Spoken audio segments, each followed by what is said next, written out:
Olá, estamos aqui mais uma vez para estarmos compartilhando a palavra do nosso Deus. Louvado e exaltado seja o nosso Senhor e Salvador Jesus Cristo. Queremos estar lendo a palavra de Deus no livro de Ageu, no capítulo 1, do versículo 7 ao versículo 11. Que vai nos dizer assim a palavra de Deus. Assim diz o Senhor dos Exércitos: considerai o vosso passado, subi ao monte, trazei madeira e edificai a casa, dela me agradarei e serei glorificado, diz o Senhor. Esperastes o muito, e eis que veio a ser pouco, e esse pouco, quando trouxestes para casa, eu, com um assopro, o dissipei. Porque, diz o Senhor dos Exércitos, por causa da minha casa, que permanece em ruínas, ao passo que cada um de vós corre por causa de sua própria casa. Por isso os céus sobre vós retêm o seu orvalho, e a terra os seus frutos. Fiz vir a seca sobre a terra e sobre os montes, sobre o cereal, sobre o vinho, sobre o azeite e sobre o que a terra produz, como também sobre os homens, sobre os animais e sobre todo o trabalho das mãos. Querido Deus, eterno Pai que está nos céus, nós te agradecemos, Senhor, por mais esta bênção, esta oportunidade de estarmos, Senhor, compartilhando um pouco mais da Tua palavra. Obrigado pela leitura que foi feita e te suplicamos, ó Deus, que o Senhor fale ao nosso coração, para que possamos entender a Tua vontade e para que possamos aplicá-la em nosso viver diário. Muito obrigado por tudo. Permaneça conosco com o perdão de nossos pecados. Te oramos agradecidos, agora e para tudo sempre. Amém e amém. Meus amados irmãos, diletos, amigos, quando olhamos para a palavra de Deus neste texto que lemos, vamos ver que o povo de Judá estava atravessando por problemas, estava atravessando por dificuldades. Havia saído anteriormente de uma dificuldade, Deus o tirou, que foi lá do cativeiro babilônico, e agora o povo estava passando por outro tipo de dificuldade. E Deus levanta então o profeta Ageu para que o seu servo pudesse estar falando àquele povo, transmitindo a mensagem de Deus e dizendo para aquele povo qual era o motivo pela qual eles estavam passando por todas aquelas coisas. Nós vamos perceber um detalhe interessante e triste ao mesmo tempo que estava acontecendo com o povo de Judá, mas o povo estava desapercebido. O povo não conseguia ver, não conseguia enxergar, porque eles estavam passando por aqueles problemas.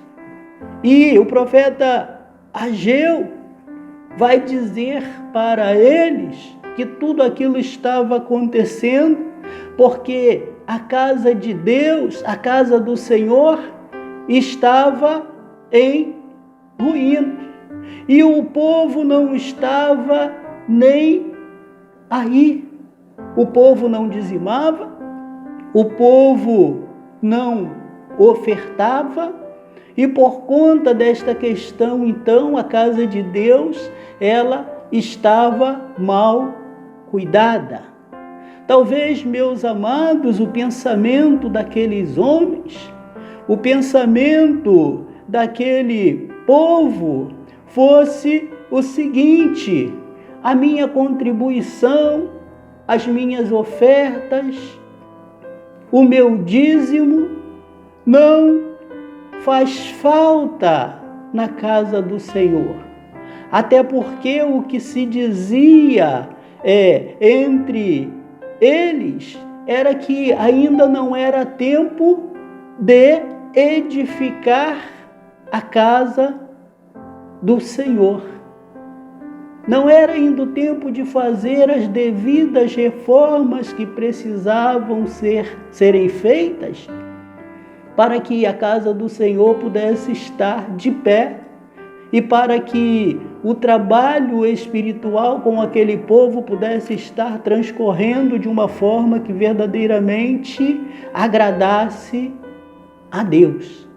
Quando nós pensamos nesta questão da casa de Deus estar em ruína e olhamos para a vida que o povo estava levando, nós vamos ver que a casa de Deus estava em ruína no sentido físico, material, mas também no sentido espiritual, porque aqueles homens estavam vivendo uma vida de forma errada.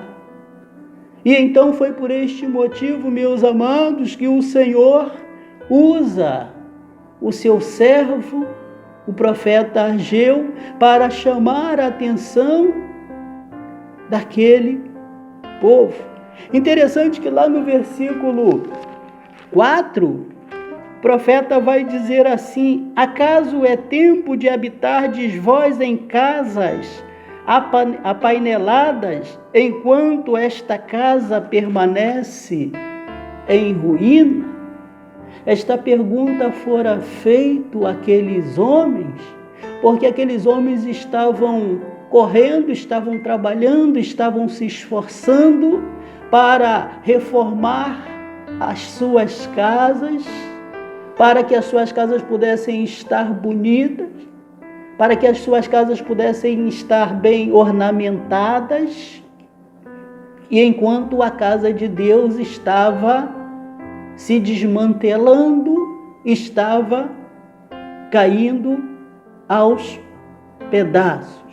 E aí o profeta Ageu também vai chamar aquele povo a atenção para que eles considerassem o seu passado, da onde eles tinham vindo, da onde Deus havia lhes tirado, este Deus que agora então eles estavam virando as costas para ele.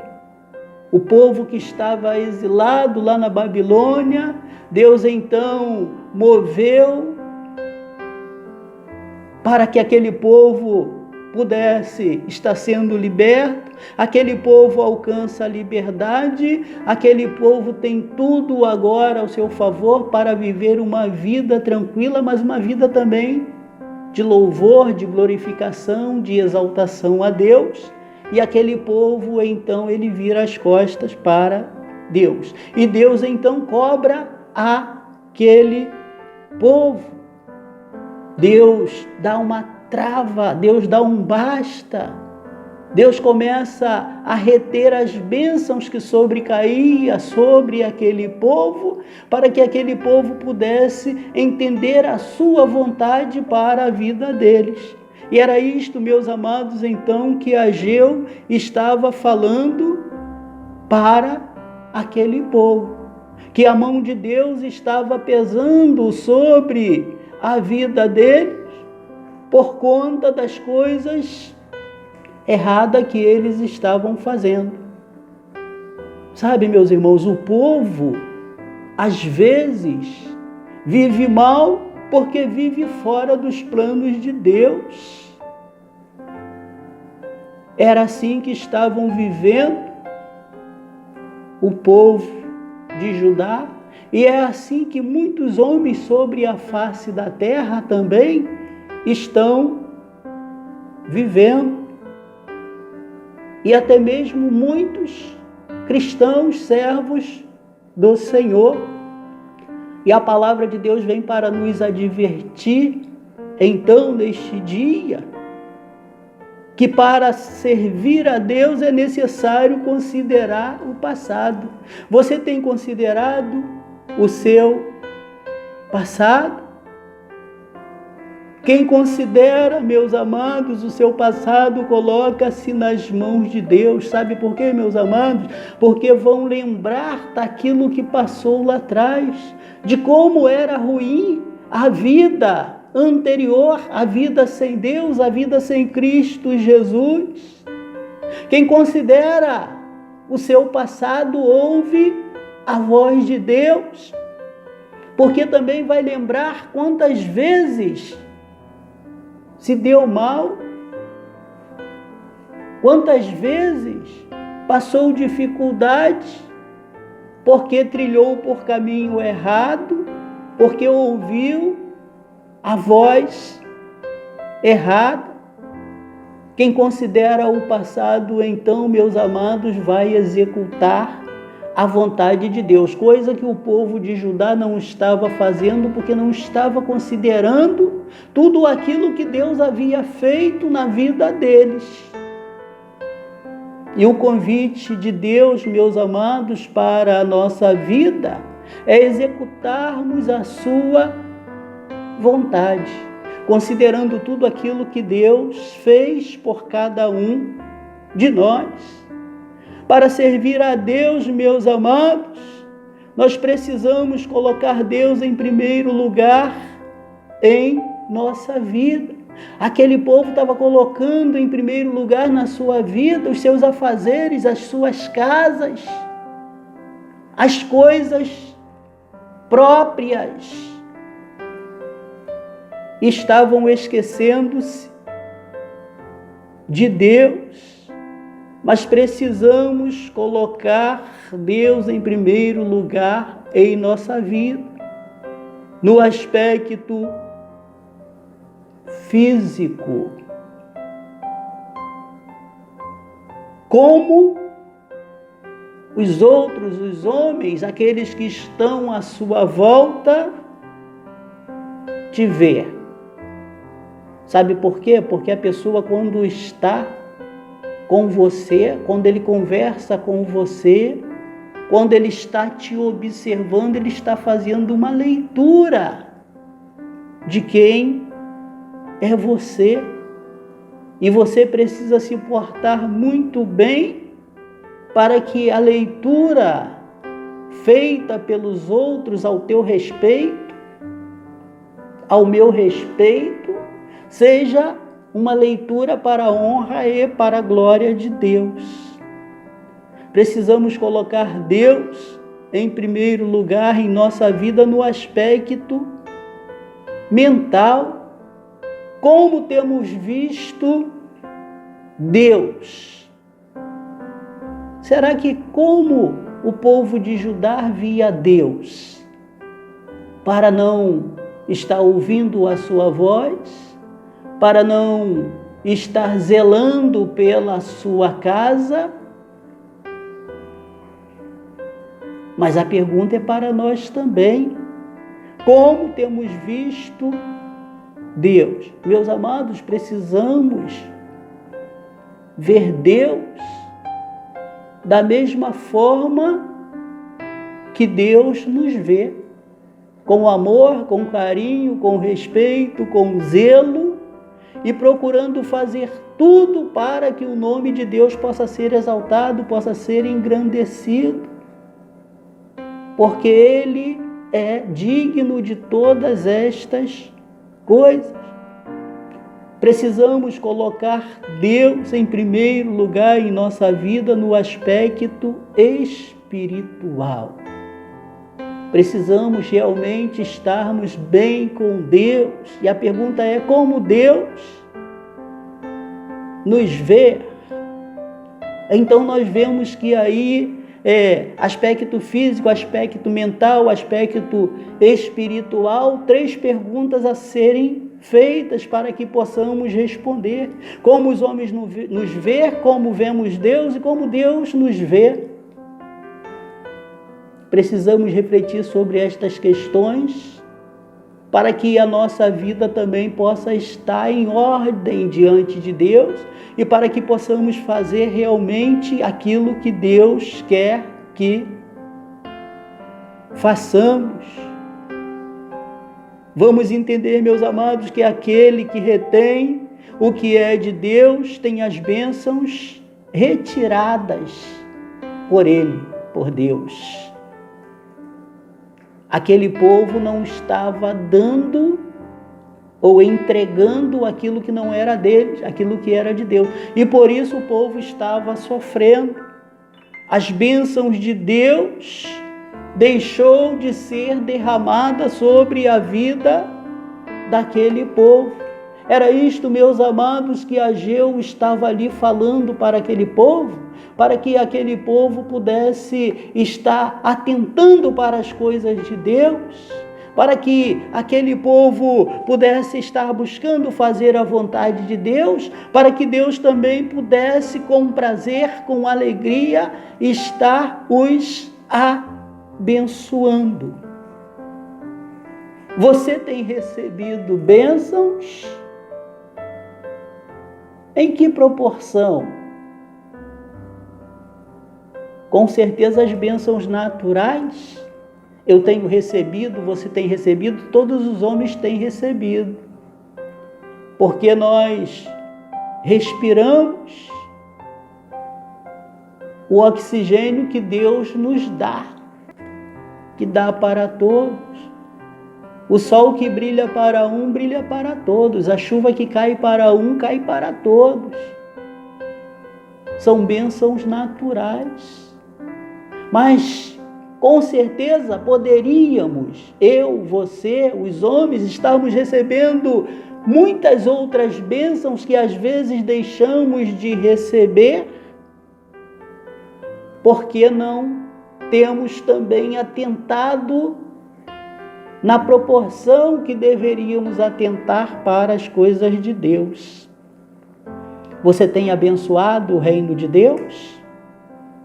Em que proporção você tem abençoado o reino de Deus? Precisamos, meus amados, estarmos usando tudo aquilo que somos, tudo aquilo que temos, tudo aquilo que fazemos para exaltar o nome do nosso Deus, para que o seu reino seja abençoado. Deus conhece a nossa mente, Deus conhece o nosso coração e Deus deseja a nossa felicidade. Então queremos aqui, para concluir, deixar um conselho para mim, um conselho para você, um conselho para todos nós. Se desejamos, meus amados, servir a Deus, então precisamos considerar o nosso passado, para que possamos viver um presente, o nosso presente para a glória de Deus, visando a felicidade para o nosso futuro eterno com Deus. Que Deus vos abençoe, que você seja ricamente abençoado por Deus. Fique na paz.